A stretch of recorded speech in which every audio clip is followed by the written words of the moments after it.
Oi, bonitos e bonitos, tudo bom com vocês? Começando mais uma Quinta Misteriosa aqui no canal. E se você é novo por aqui, aproveita e já se inscreve aqui embaixo pra não perder nenhum vídeo novo. Tem vídeo novo toda quinta-feira. Playlist completa do Quinta pra vocês aqui na descrição. Já contei muitos casos aqui no canal, então vão lá maratonar. Não esquece do like pra mim no comecinho do vídeo, que me ajuda muito na divulgação, então deixa o like. Me acompanha nas redes sociais que eu vou deixar aqui na tela pra vocês. E como vocês sabem, eu trago muitos casos gringos aqui pro canal, então eu tenho que usar várias fontes de pesquisa. Então às vezes eu leio reportagens, notícias, documentários, filmes, tudo em inglês, sem legenda, sem tradução. Então o fato de eu saber falar inglês me ajuda muito nessas horas, pra sempre trazer o conteúdo mais completo pra vocês aqui no canal. E por conta disso, vocês sempre me perguntam como aprender inglês, me pedem dicas de como aprender. E a dica de hoje é o Cambly, onde você pode ter aulas online a hora que você quiser e onde você estiver, o que eu acho que é a parte mais legal do Cambly, que é essa. Você não tem que estar sempre no mesmo dia, mesmo horário, mesmo lugar. Você consegue fazer aulas sempre que você quiser, é só pegar o computador ou o celular e fazer uma aula com professores de vários lugares do mundo, que é muito bacana. Então eu vou deixar um trechinho de uma aula minha aí pra vocês verem como é. Is your favorite serial killer? To be very honest, I don't really like much serial killer cases because they make me so mad. But I think I would pick BTK. Do you know it? Yes. What's your favorite serial killer? Jack the Ripper. That's a good one. But I don't think I did. But I did like the first, I did the Holmes one, who was the first serial killer like in the world. So that one I did. Yeah, nice. So you did the murder hotel, like H.H. Holmes? Yes, that's the one. Aprender com o Cambly é muito divertido. Eu sempre converso com os tutores sobre vários assuntos diferentes, inclusive true crime. Agora, se você também quer aprender se divertindo, vocês lembram que no início do mês eu contei pra vocês que tava rolando uma promoção de 60% off em todos os planos anuais do Cambly? Pra quem perdeu, calma que agora vocês vão ter uma nova chance. A maior promo do Cambly voltou, só que é por tempo limitado. Então, ó, eu vou deixar aqui na tela pra vocês o meu cupom de desconto. Ele dá 60% de desconto em todos os planos anuais, tipo, é muito desconto. E além dele, vocês também ganham uma aula, tá? Uma aula grátis pra vocês experimentarem a plataforma. E lembrando que é uma promoção limitada, então ela vale até dia 29, mas pode ser que os cupons acabem antes, então corre pra garantir o seu. Essa é a sua chance de aprender inglês, vou deixar tudo pra vocês certinho aqui na descrição, então corre lá. E agora bora começar o caso de hoje.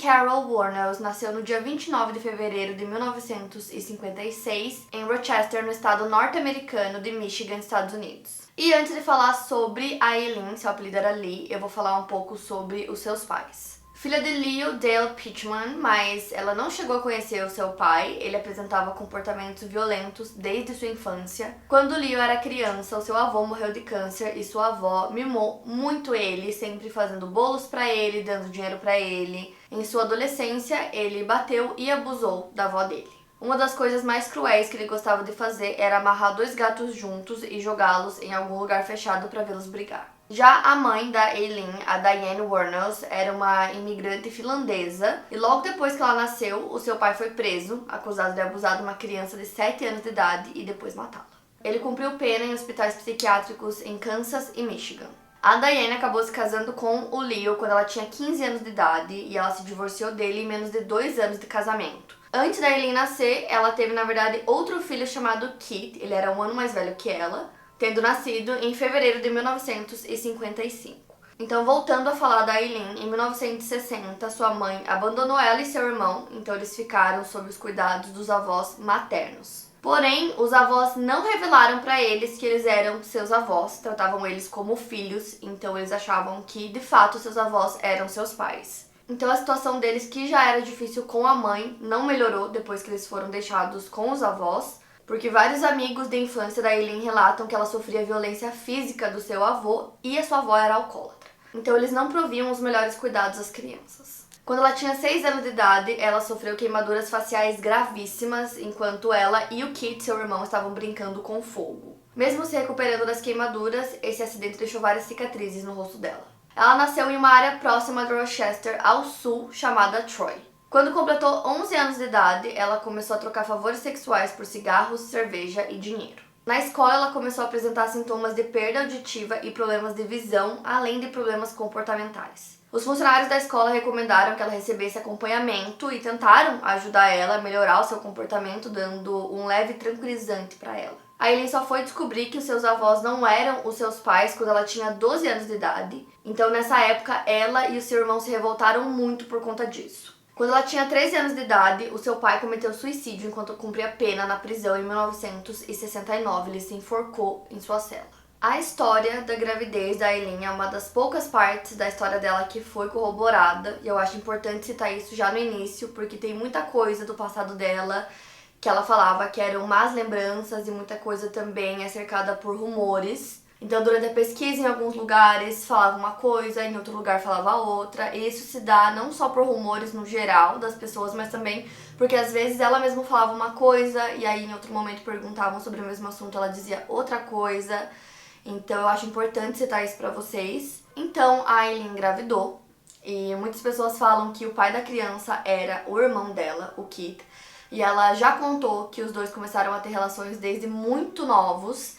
Então, é uma possibilidade que ele fosse o pai, porém tem uma explicação que é muito mais provável, é igualmente preocupante, mas é mais provável que essa explicação seja a correta, que é a de que o pai da criança era um amigo do avô da Aileen, que era um homem, inclusive, mais velho que o avô dela, e ele frequentava bastante a casa deles.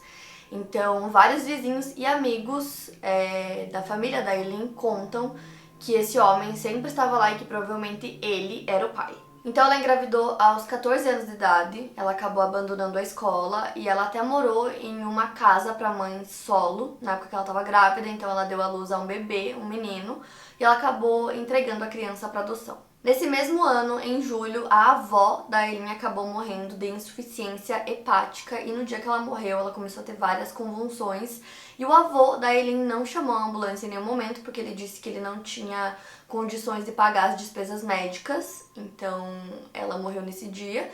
E depois disso, a Aileen e o Keith, irmão dela, ficaram sob os cuidados apenas do avô e ele era um homem extremamente agressivo, ele abusava da Aileen também. E por conta disso ela começou a passar cada vez mais tempo fora da casa do avô, então ela pedia caronas, ela usava um nome falso, ela se prostituía, ela cometia pequenos roubos para conseguir dinheiro e aí por conta disso ela acabou sendo expulsa da casa dele, ela até chegou a morar em uma floresta em Troy por um tempo. Então depois que ela foi expulsa da casa do avô, ela passou a viver da prostituição e pedindo caronas para conseguir sobreviver. Então, nos anos 70, ela acabou sendo presa por acusações relacionadas à agressão e condutas de desordem e se estabeleceu no estado da Flórida. Durante suas primeiras prisões, ela usava um codinome que era Lori Grody. E na Flórida, depois de sair da prisão, ela conheceu um homem chamado Louis Fell, que tinha 69 anos. E ela conheceu ele enquanto ela pedia caronas. Ele era presidente de um yacht club, ele tinha um filho, era rico, velejava e era bem influente na cidade. Nessa época, ela tinha cerca de 20 anos de idade. Ele se apaixonou por ela instantaneamente, então em 1976 eles se casaram e a notícia do casamento saiu até no jornal. Dizem que ele queria uma esposa jovem e ela queria estabilidade financeira. Nessa época, a Aileen costumava deixar a casa que eles moravam para ir para bares e curtir a vida noturna. E ela frequentemente se envolvia em brigas, ela acabou sendo presa novamente por conta disso. E ela também era muito agressiva com o marido, então ele alegou que teve uma vez que ele tinha sido espancado por ela e que ela tinha usado a própria bengala dele para isso. E que ele ficou muito machucado, mas ele sobreviveu ao incidente, então imediatamente ele decidiu pedir o divórcio e também uma ordem de restrição contra a Aileen. Então, por conta disso, ela foi forçada a voltar para Michigan. A anulação do casamento aconteceu apenas 9 semanas depois. Nessa mesma época, o irmão da Aileen acabou falecendo repentinamente, ele tinha 21 anos e ele foi vítima de um câncer de esôfago. Com isso, ela acabou recebendo uma apólice do seguro de vida dele, que era no valor de $10.000. Parte desse dinheiro ela usou para pagar uma dívida de uma multa por dirigir embriagada, pela qual ela foi presa em 1974. Ela também comprou um carro de luxo e acabou sofrendo um acidente com o veículo por estar novamente dirigindo por influência do álcool. E pouco tempo depois disso, o seu avô cometeu suicídio. Quando esse dinheiro acabou, ela retornou para a Flórida, onde novamente voltou a cometer pequenos roubos e eventualmente foi presa. Ela cumpriu uma pena por ter roubado $35 e cigarros à mão armada. Em 1981, ela estava muito apaixonada por um namorado e ficou muito triste quando eles terminaram. Ela planejou tirar a própria vida sem conseguir imaginar uma vida sem ele. Então nesse dia ela ficou bêbada, comprou uma arma e foi até um mercado usando biquíni. Ela foi condenada a 3 anos de prisão, mas ficou 18 meses presa. Depois que ela foi solta, ela voltou a se prostituir, então ela foi presa novamente em 1986. Ela foi denunciada por um dos seus clientes por ter apontado uma arma para ele dentro do carro exigindo dinheiro. Nessa época, ela tentou novamente tirar a própria vida. Nesse mesmo ano, ela conheceu a Tyra Moore, de 24 anos, em um bar em Daytona Beach, na Flórida. Pouco tempo depois, elas iniciaram um relacionamento intenso. A Tyra, inclusive, saiu do emprego que ela tinha como camareira de um hotel, permitindo que a Aileen sustentasse ela com o dinheiro da prostituição. O relacionamento que a Aileen tinha começado com a Tyra teria sido seu segundo relacionamento com uma mulher. Em seu trabalho como prostituta, ela atendia principalmente homens brancos de classe média e de meia idade. Então, pouco tempo depois, juntas elas começaram a passar por dificuldades financeiras, o que acabou abalando o relacionamento delas. Elas sentiam que algo precisava mudar para que elas se reerguessem. Até que os crimes começaram. Então, em 1989, um homem chamado Richard Mallory, de 51 anos, era administrador de uma loja de eletrônicos em Clearwater. Ele costumava sumir por algumas semanas e depois ele retornava e ele sofria de paranoia, então ele tinha trocado a chave do apartamento dele cerca de 8 vezes em 3 anos.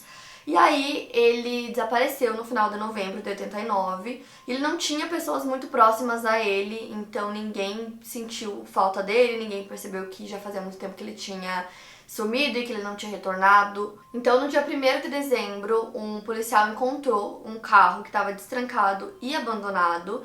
Ele estava próximo à Interestadual 75. E aí, no dia 13 do mesmo mês, em dezembro, 2 homens que estavam procurando por metais ligaram para a polícia dizendo que eles tinham encontrado um corpo enrolado em um tapete. Quando a polícia chegou lá, eles perceberam que esse corpo estava a poucos quilômetros de onde o carro tinha sido encontrado. O homem havia levado 3 tiros no peito de uma arma calibre 22 e o corpo já estava em estado de decomposição, então a polícia tirou as impressões digitais e acabou fazendo a ligação desse corpo com o desaparecimento do Richard Mallory. A polícia começou uma investigação do caso, mas ficou sem pistas por muito tempo, até que eles começaram a acreditar que o Richard tinha sido morto por uma prostituta que tinha o apelido de Chastity, e ela teria dito pro namorado dela que ela tinha passado vários dias com ele e depois cometido o crime. Então ela foi presa e durante o interrogatório os policiais começaram a perceber que na verdade ela não tinha cometido aquele crime, que ela só tinha feito aquela confissão para deixar o namorado dela bravo, então ela não tinha nada a ver. E aí o tempo foi passando com falta de pistas, o caso acabou esfriando. Até que em 1º de junho de 1990, outro corpo de um homem foi encontrado na mata do condado de Citrus. A vítima foi identificada alguns dias depois e seu nome era David Spears, de 43 anos. Ele era um trabalhador da construção civil e foi visto pela última vez no dia 19 de maio do mesmo ano. Ele disse pro seu chefe que ele estava indo para Orlando, mas ele nunca chegou lá. Sua caminhonete foi encontrada logo depois na Interestadual 75 com as portas destrancadas e a carteira de motorista desaparecida. Ele tinha levado 6 tiros no torso de uma arma calibre 22. Um preservativo usado foi encontrado perto do seu corpo. No dia 6 de junho, a 48 quilômetros de distância ao sul, no condado de Pasco, outro corpo foi descoberto a alguns quilômetros de distância da Interestadual 75. Esse corpo estava em um estágio tão avançado de decomposição que os legistas não conseguiram obter as impressões digitais. Eles também não conseguiram estimar há quanto tempo ele estava morto. 9 balas foram encontradas nas proximidades e estavam também afetadas pela decomposição, mas eles conseguiram determinar que elas vieram de uma arma calibre 22. A polícia do condado de Pasco notificou o condado de Citrus relatando sobre a similaridade dos casos e dizendo que eles deviam manter contato sobre, caso eles soubessem alguma informação. Posteriormente, o corpo foi identificado como sendo de Charles Carskadon, de 40 anos. Ele trabalhava meio período em rodeios e levou 9 tiros no peito e no estômago. Em 4 de julho de 1990, na rodovia estadual 315, em Orange Springs, na Flórida, um carro sofreu um acidente. Testemunhas avistaram 2 mulheres saindo do carro, jogando latinhas de cerveja no mato e discutindo entre si. Uma delas era morena e parecia bem, e a outra era loira e estava com o braço machucado por conta do acidente. As testemunhas disseram que essa era a mais falante. A testemunha ofereceu ajuda, mas a mulher pediu para que não ligassem para nenhuma ambulância, dizendo que o pai dela morava próximo dali. Então as 2 mulheres voltam para o carro que estava com o para-brisa quebrado e continuam andando com o carro pela rua até que ele não vai muito longe, então elas abandonam o carro e começam a ir a pé mesmo. E aí elas tinham pedido para que não chamassem uma ambulância, só que as testemunhas ligaram mesmo assim relatando que tinha acontecido um acidente. Então é mandado um representante pro local. Ele encontra as duas mulheres na rua, pergunta se elas são as duas mulheres que sofreram um acidente de carro. E elas disseram que não, que elas estavam bem, que elas não precisavam de ajuda. Então ele deixa as duas e elas continuam andando. Os xerifes do condado de Marion decidem ir até o local, eles encontram o carro e aí eles percebem que além do para-brisa, o vidro da porta da frente também estava quebrado e dentro do carro eles encontraram algumas manchas de sangue no banco. Nisso eles vão procurar a placa do carro e percebem que ela tinha sido removida. Então eles fazem uma pesquisa usando o número do chassi do veículo e percebem que ele pertencia a Peter Sims, de 65 anos, que devotava a maior parte do seu tempo ao ministério cristão. Ele havia desaparecido no dia 7 de junho e tinha deixado a Flórida para ir para New Jersey. Um policial do Departamento de Polícia de Júpiter, na Flórida, que estava trabalhando nesse caso desde o desaparecimento dele, enviou um sinal nacional com a descrição física das duas mulheres, um resumo do caso e retratos falados das mulheres para os investigadores do estado. Mas a essa altura ele já não tinha muita esperança de encontrar o homem vivo. Até que no dia 30 de julho, pela manhã, o Troy Burris, que trabalhava fazendo entregas para uma empresa, começou a rota de entrega daquele dia quando ele não retornou pela tarde. Então a gerente dele começou a ligar para as pessoas perguntando dele. Então ela descobriu que ele não havia chegado em seus últimos destinos de entrega daquela manhã. Então naquela noite ela e seu marido começam a procurar pelo Troy e a esposa dele relata o desaparecimento dele.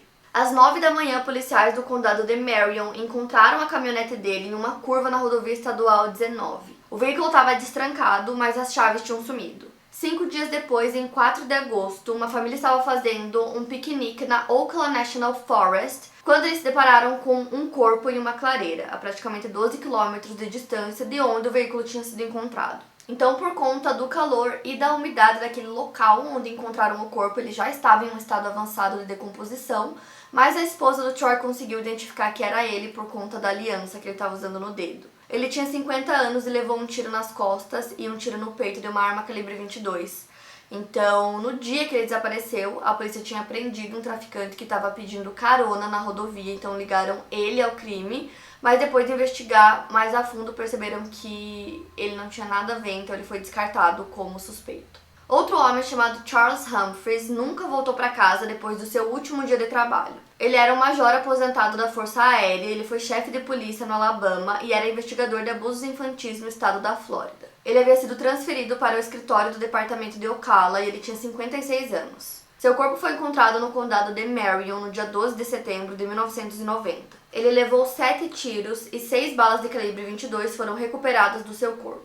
Ele também havia levado tiros na cabeça e no tronco. Seu carro foi encontrado mais tarde no condado de Suwannee. No dia 19 de novembro do mesmo ano, o corpo de um homem de 62 anos chamado Walter Antonio foi encontrado em uma parte remota do condado de Dixie. Ele era caminhoneiro e às vezes trabalhava como segurança. Ele levou 4 tiros na cabeça e nas costas. Seu carro foi encontrado 5 dias depois no condado de Brevard. A polícia do condado de Marion começou a perceber que vários desses casos tinham similaridades, como por exemplo, as balas usadas eram de calibre 22.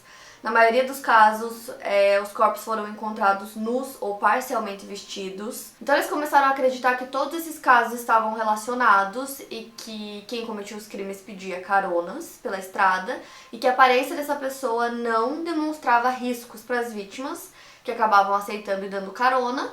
E aí eles começaram a ligar as coisas e perceberam que, na verdade, quem cometia os crimes eram mulheres, mais especificamente as mulheres que haviam pegado o carro do Peter Sims. Então, ainda em novembro, os retratos falados e a notícia de que a polícia estava atrás dessas duas mulheres foram publicados em vários jornais por todo o estado, então não demorou muito para começar a aparecer várias pistas sobre o paradeiro, dessas duas mulheres.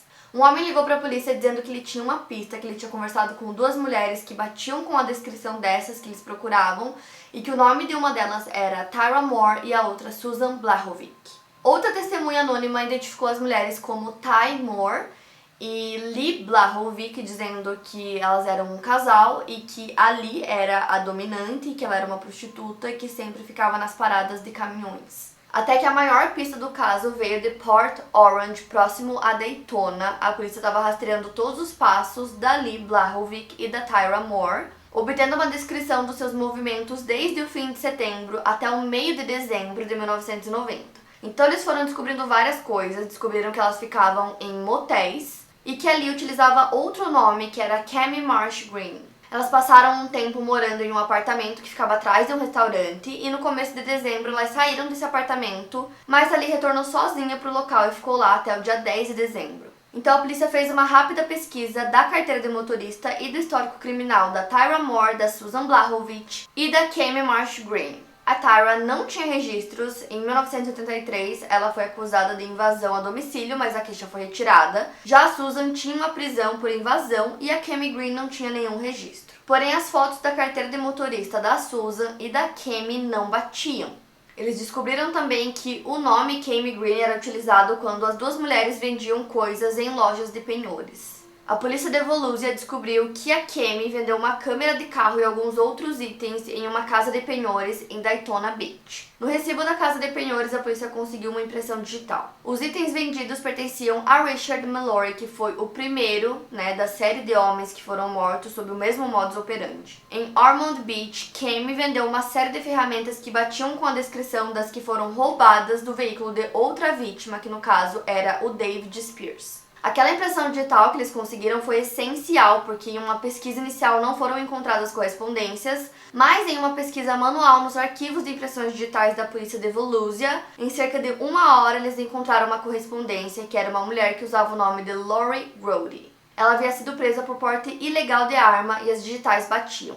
Todas essas informações foram enviadas para o National Crime Center Information e correspondências apareceram em Michigan, Colorado e Flórida. Foi só aí que eles perceberam que Lori, Susan e Cami eram todas a mesma pessoa e que no caso não era nenhuma dessas, e sim a Aileen Wuornos. Em 5 de janeiro de 1991, eles começam a corrida para encontrar ela. 2 policiais disfarçados de traficantes da Georgia usaram o nome de Bucket e Drums e eles foram para as ruas para procurar por pistas. 3 dias depois, no dia 8, eles encontraram ela e ela estava no Port Orange Pub, que era tipo um bar, e eles queriam se aproximar dela com calma para tentar extrair o máximo de informações possíveis pro caso. Só que eles foram surpreendidos pela polícia local, que entrou no bar e levou ela para fora, e ela estava sendo presa por um mandado pendente. E nisso a polícia de Volusia ligou para a polícia local, explicou que eles estavam no meio de uma investigação, no meio de uma operação e que não era para prender ela naquele momento. Então eles soltaram ela e ela voltou pro bar. Então os policiais disfarçados começaram a conversar com ela, eles pagaram algumas cervejas para ela e até ofereceram carona naquele dia, só que ela não aceitou e ela saiu do bar por volta das 10 horas da noite.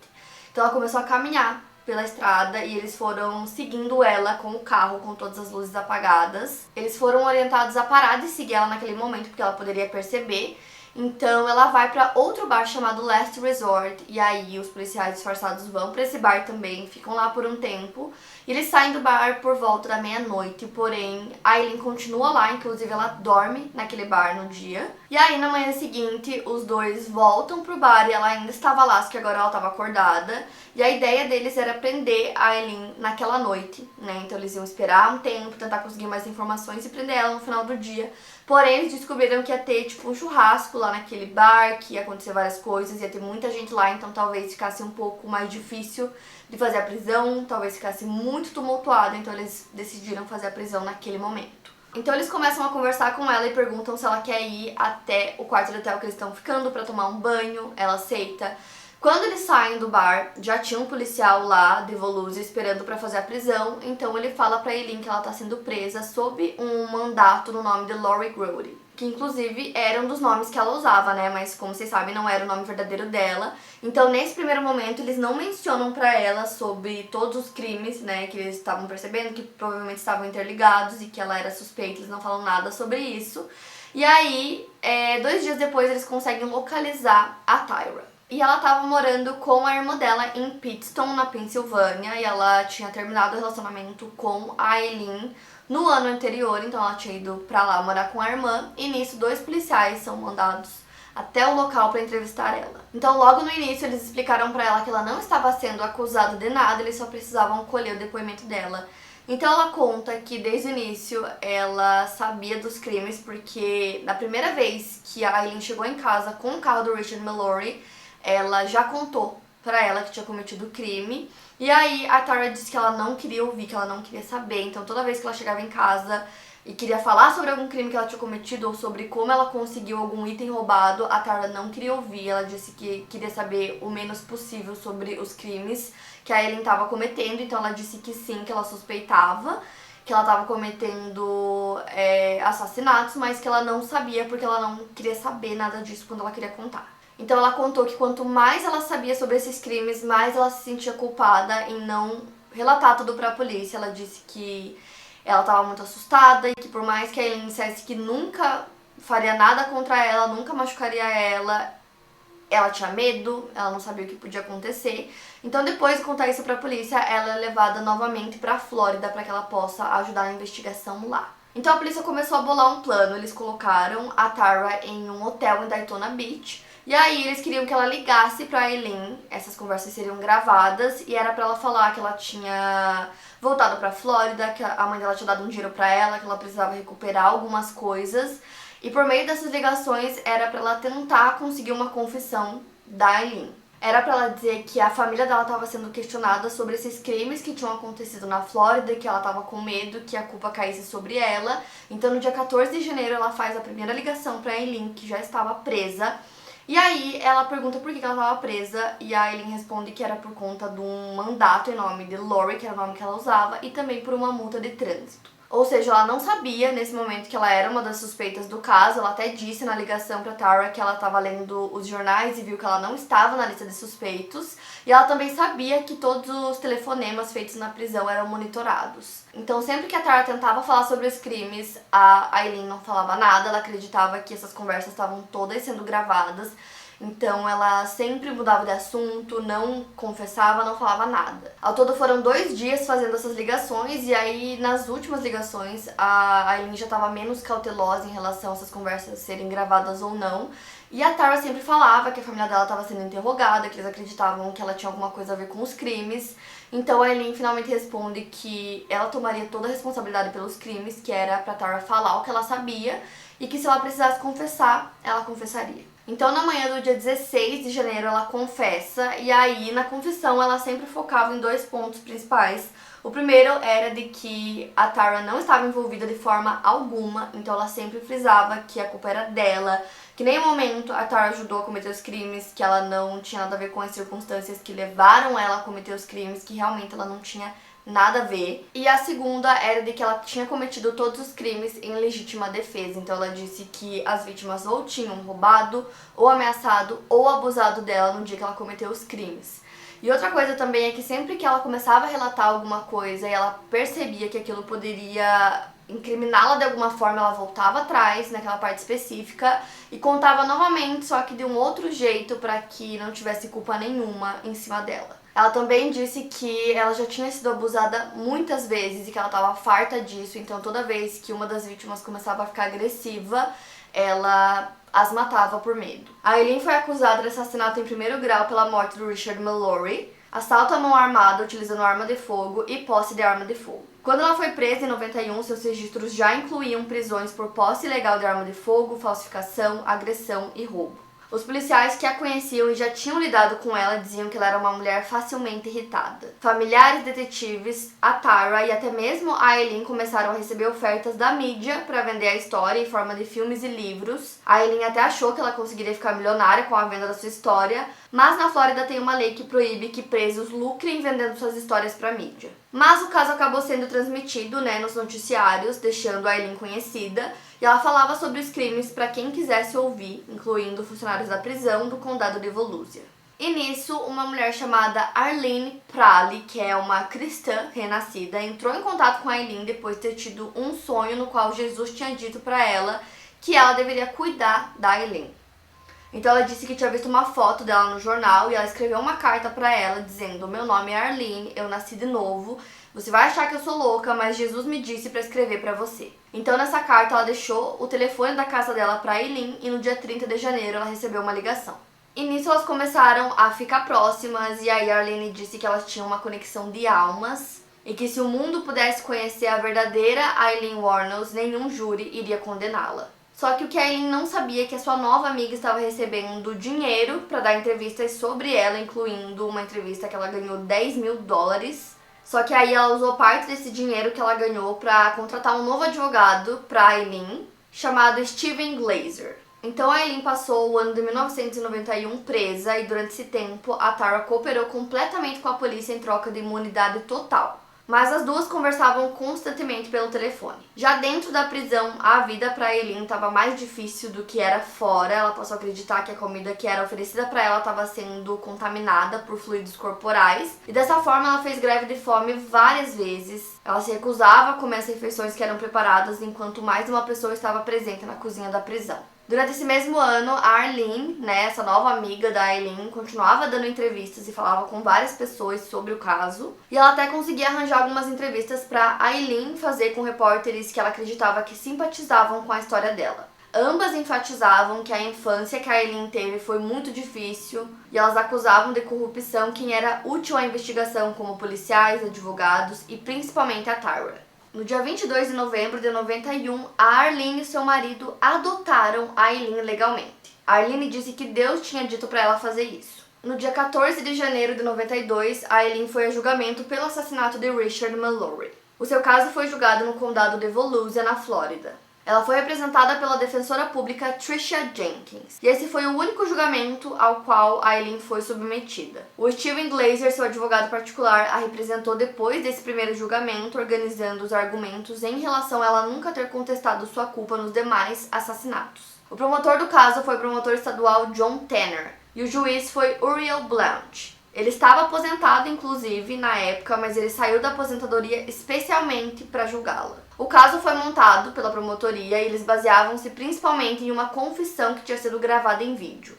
A Aileen tinha confessado para os detetives enquanto estava sob interrogatório. Eles apresentaram evidências relacionadas a outras acusações de assassinato de Aileen, baseando-se na lei da Flórida chamada Regra de Williams, que permite a adição de evidências relacionadas a crimes paralelos ao crime pelo qual a pessoa está sendo julgada. Porque nesse primeiro momento ela estava sendo julgada apenas por um assassinato. Então isso ajuda a promotoria a mostrar o motivo, intenção, conhecimento e o modus operandi do acusado, demonstrando, por exemplo, que o crime não foi um fato isolado. Se a regra de Williams não tivesse sido utilizada nesse caso, a alegação de legítima defesa de Aileen teria mais credibilidade. Entretanto, com o júri sabendo que os demais assassinatos foram cometidos da mesma maneira, era difícil de acreditar que todos eles tinham sido em legítima defesa. O médico legista que examinou o corpo do Richard Mallory disse que ele levou de 10 a 20 minutos para morrer, e durante esse período ele ficou agonizando. A Tara testemunhou dizendo que a Aileen não parecia emocionada, chateada ou muito bêbada quando ele contou sobre ter cometido esse crime. Já os promotores rejeitaram as alegações da Aileen de que os 7 assassinatos cometidos por ela foram em legítima defesa. Eles relataram que toda vez que era pedido para ela fazer esse relato, ela mudava completamente a história. Então, num primeiro momento ela disse que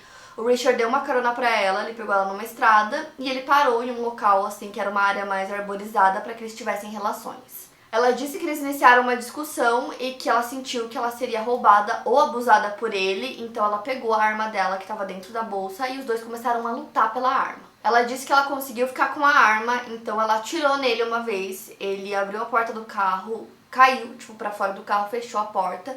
Nisso ela disse que ela saiu do carro, foi até ele e atirou nele mais uma vez. Depois disso ela conta que ela disparou a arma mais 2 vezes e que depois ela procurou por dinheiro no bolso do Richard e que ela colocou o corpo dentro de um tapete, abandonou lá no local e que ela fugiu de lá utilizando o carro da vítima. Ela também contou que ela tinha mentido pra Tara quando ela falou sobre esse crime. Ela disse que uma vez ela contou que tinha encontrado um corpo dentro de um tapete.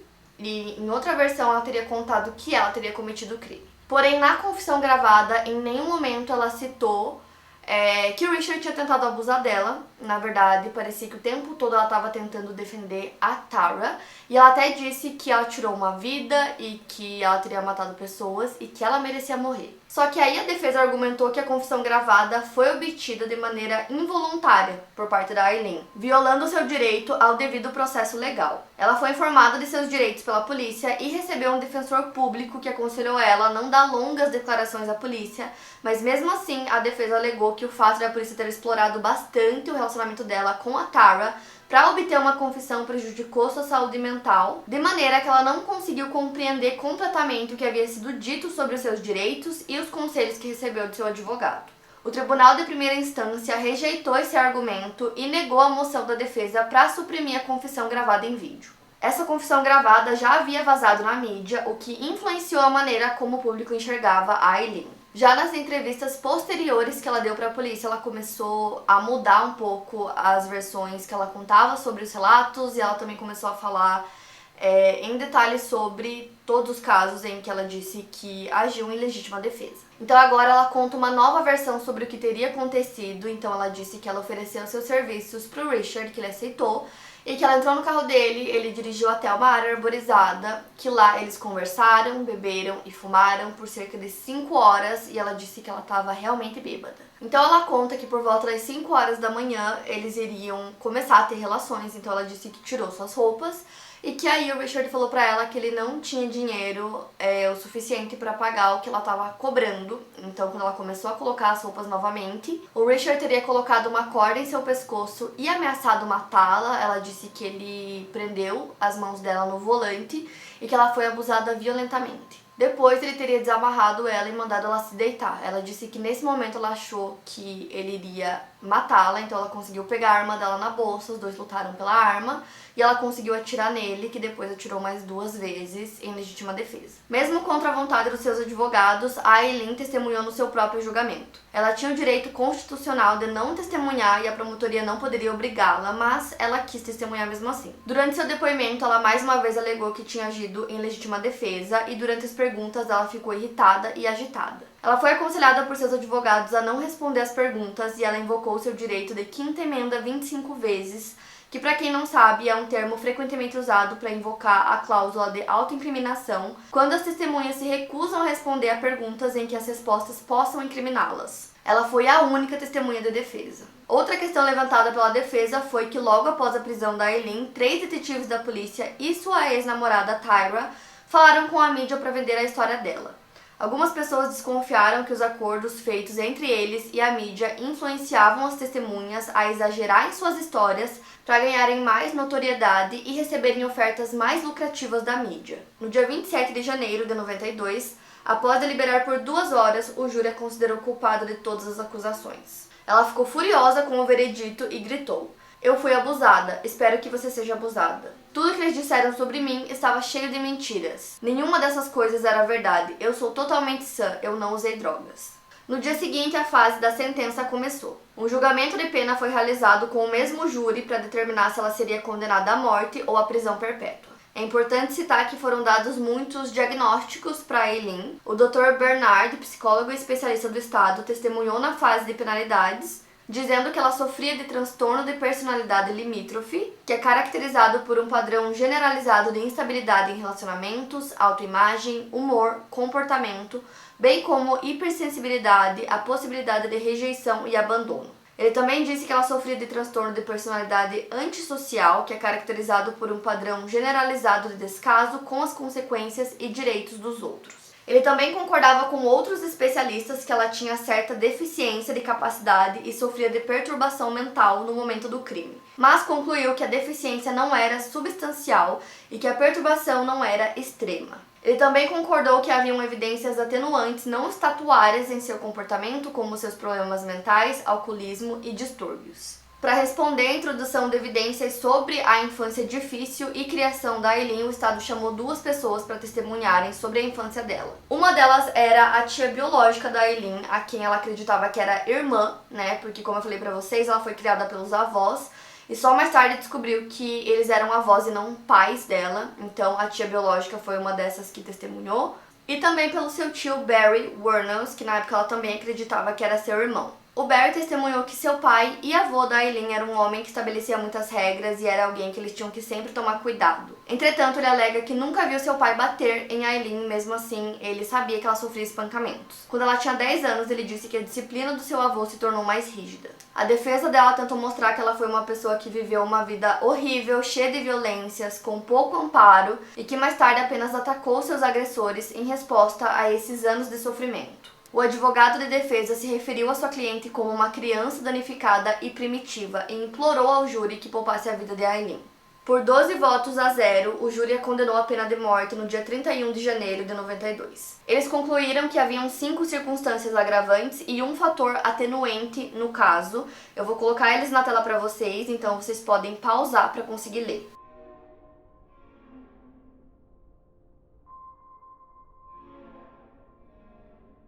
O fator que o júri considerou atenuante foi: ela sofria de transtorno de personalidade limítrofe, e eles concluíram que mesmo que ela apresentasse dificuldades psicológicas, ela sabia diferenciar o certo do errado. Já o juiz considerou os seguintes fatores atenuantes não estatuários que eu vou colocar na tela.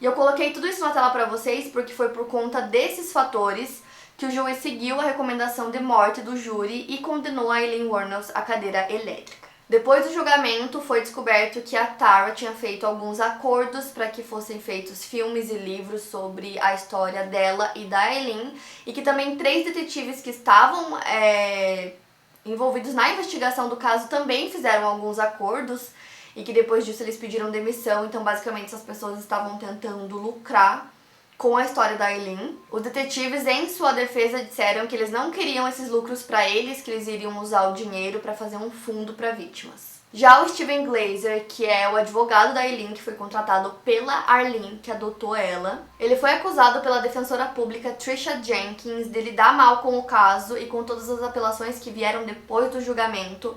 Ela disse que o Steven teria dito em certo momento que ele só pegou o caso por conta de toda a exposição que ele teria na mídia e que ele mal teria pegado em todos os documentos e informações sobre a investigação, nos arquivos mesmo, sobre o caso, para que ele pudesse preparar uma nova estratégia depois do veredito que ela teve. Só que aí no dia 31 de março de 92, a Aileen não contestou ter cometido os outros crimes pelos quais ela foi condenada, pois ela queria se acertar com Deus. Em novembro de 92 foi descoberto por Michelle Gillen, que é uma repórter da NBC, que a primeira vítima da Aileen, que foi o Richard Mallory, já tinha cumprido 10 anos de prisão por abuso violento fora do estado da Flórida. Essa informação era desconhecida pelos detetives do caso, inclusive eles negaram qualquer evidência que apontasse para esse fato ou evidências que corroborassem com a alegação de abuso que a Aileen deu.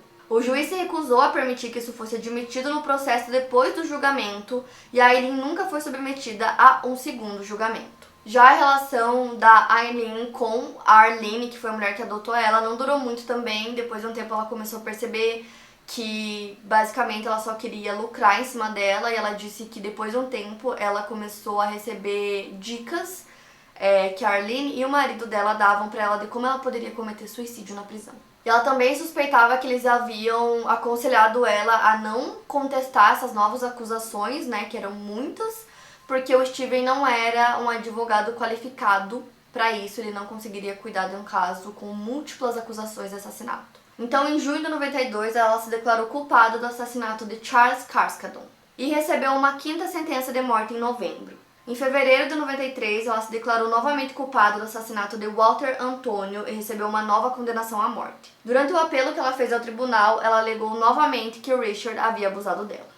Em 15 de maio de 93, o juiz Thomas Sawaya lhe deu mais 3 sentenças de morte. Em relação ao assassinato de Peter Sims, nenhuma acusação foi feita a ela. Depois das confissões que ela deu, a justiça conseguiu saber exatamente as datas corretas em que as vítimas morreram. No estado da Flórida, todo réu condenado à morte tem um recurso direto, automático, que é levado à Suprema Corte da Flórida, segundo a Constituição estadual. O réu não pode dispensar esse recurso e é fornecida uma representação legal a ele. Para esse recurso, o advogado nomeado pelo tribunal para representar a Aileen foi o Christopher Squarles, que era defensor público assistente. No dia 16 de novembro de 94, a Suprema Corte da Flórida confirmou a condenação da Aileen. Ela entrou com uma petição para a Suprema Corte dos Estados Unidos, que foi negada no dia 17 de abril de 95.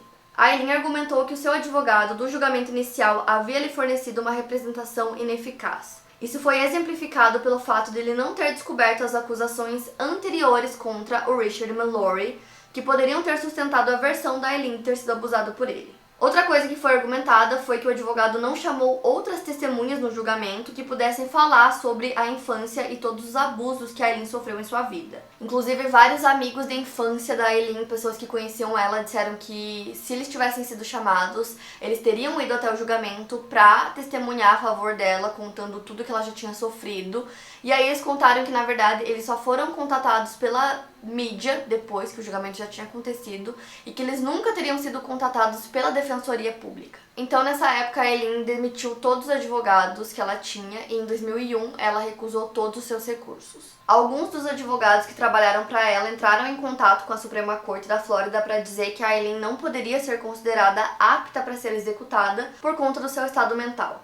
Ela também escreveu diversas moções extensas, desconexas para os tribunais, alegando que os funcionários da prisão abusavam dela. Todas as moções dela foram avaliadas e rejeitadas pelos tribunais de apelação, tanto estaduais quanto federais. 2 anos antes de ser executada, ela deu uma entrevista no Corredor da Morte para Claire Metz, que é uma correspondente de uma emissora de TV, e disse a ela que matou os homens a sangue frio. Ela disse, entre aspas, "Eu os roubei e os matei frio como gelo. E faria de novo. E sei que eu mataria outra pessoa porque odiei humanos por muito tempo." Ainda em 2001, a Aileen pediu diretamente para o tribunal para que eles adiantassem o cumprimento de sua sentença, dizendo que vivia condições desumanas na cadeia. Ela também se queixou de revistas íntimas sendo algemada com tanta força que os seus pulsos machucavam. Toda vez que ela saía de sua cela, eles chutavam nas portas e haviam frequentes verificações de janelas por guardas. Baixa pressão de água, mofo em seu colchão, e ela disse que todos os funcionários odiavam ela. O seu advogado, nomeado pelo tribunal, tentou argumentar que ela era irracional, mas ela mesma não concordou com sua defesa. Ela confessou novamente os assassinatos e disse, entre aspas, "Estou tão cansada de ouvir essas coisas, de que eu sou louca, já fui avaliada tantas vezes, sou competente, sã e estou tentando dizer a verdade. Eu sou alguém que odeia seriamente a vida humana e mataria novamente." Outra coisa que aconteceu também foi que o governador da Flórida da época concedeu a suspensão da execução dela, pedindo que fosse feito um exame mental para ela, para determinar se ela era apta ou não para ser executada. Então, 3 psiquiatras examinaram a Aileen e concluíram que ela era apta para execução, então a suspensão da execução foi retirada. No dia 9 de outubro de 2002 ocorreu sua execução, e um porta-voz da prisão disse que ela foi acordada às 5h30 da manhã, que ela pediu uma toalha para poder lavar o rosto. Ele disse que ela estava muito calma e sem falar muito como costumava fazer. Ela recusou a última refeição tradicional, na qual os prisioneiros podem escolher o que eles querem comer pela última vez, e ela apenas tomou uma xícara de café. A Aileen morreu às 9h47 da manhã por injeção letal na prisão estadual da Flórida. A cadeira elétrica, método qual ela foi inicialmente condenada para morrer, já havia sido abolido do estado quando sua execução aconteceu, e o procurador do estado, John Tanner, que processou o caso em Daytona Beach, disse que ela expressou no seu último exame psiquiátrico que ela estava aliviada que a cadeira elétrica tinha sido abolida. Aileen Wuornos foi a primeira mulher a se encaixar no perfil de serial killer do FBI. Ela morreu aos 46 anos de idade. Ela foi a 10ª mulher a ser executada nos Estados Unidos desde 1976 e a 2ª mulher executada na Flórida. Em 2013 foi feito um filme inspirado na história dela chamado Monster. E pra quem não assistiu o filme, vocês conseguem ver no YouTube mesmo algumas cenas onde eles comparam a Aileen com a atuação da Charlize, e realmente ela ficou muito, muito, muito parecida. Facilmente vocês encontram aqui no YouTube, não só isso, como várias coisas sobre o caso, entrevistas. Tem bastante material, já que ela falou sobre os crimes várias vezes, deu muita entrevista e tal. A história dela também foi retratada em 2015 na série American Horror Story. E eu queria deixar assim no final do vídeo pra gente pensar sobre esse caso, porque assim como outros casos, esse também me deixa pensando muito na questão de que se ela realmente era um monstro, como é o título do filme, ou se ela era apenas uma vítima, ou se ela era os dois, né? É muito claro que ela sofreu muito durante a vida dela, e eu não consigo não ter empatia por ela, assim, por tudo que ela sofreu nos primeiros anos de vida. E também o quanto ela sofreu morando com os avós, por tudo que ela passou desde muito nova. Então, assim, foram coisas bizarras e dá pra entender muita coisa, né, só pegando a infância dela. Mas, assim como eu já falei em outros casos, por mais que a gente sinta empatia, não dá pra esquecer e simplesmente ignorar os crimes que a pessoa cometeu, né? Então eu quero muito saber o que vocês acharam desse caso, que é um caso bem pesado, né? Fazia tempo que vocês estavam pedindo pra eu trazer serial killers mulheres aqui pro canal, então me contem o que vocês acharam desse caso, deixa aqui nos comentários pra mim. Não esquece do like, que me ajuda muito na divulgação, então deixa o like aqui embaixo. Se você é novo por aqui e não tá inscrito, se inscreve que tem vídeo novo. Toda quinta-feira também tem vídeo novo extra, às vezes, aqui no canal, então acompanhem, ativem as notificações. Playlist completa do quinta aqui na descrição pra vocês. E eu vou deixar minhas redes sociais aqui na tela, me acompanhem por lá. E é isso, eu vejo vocês no próximo vídeo.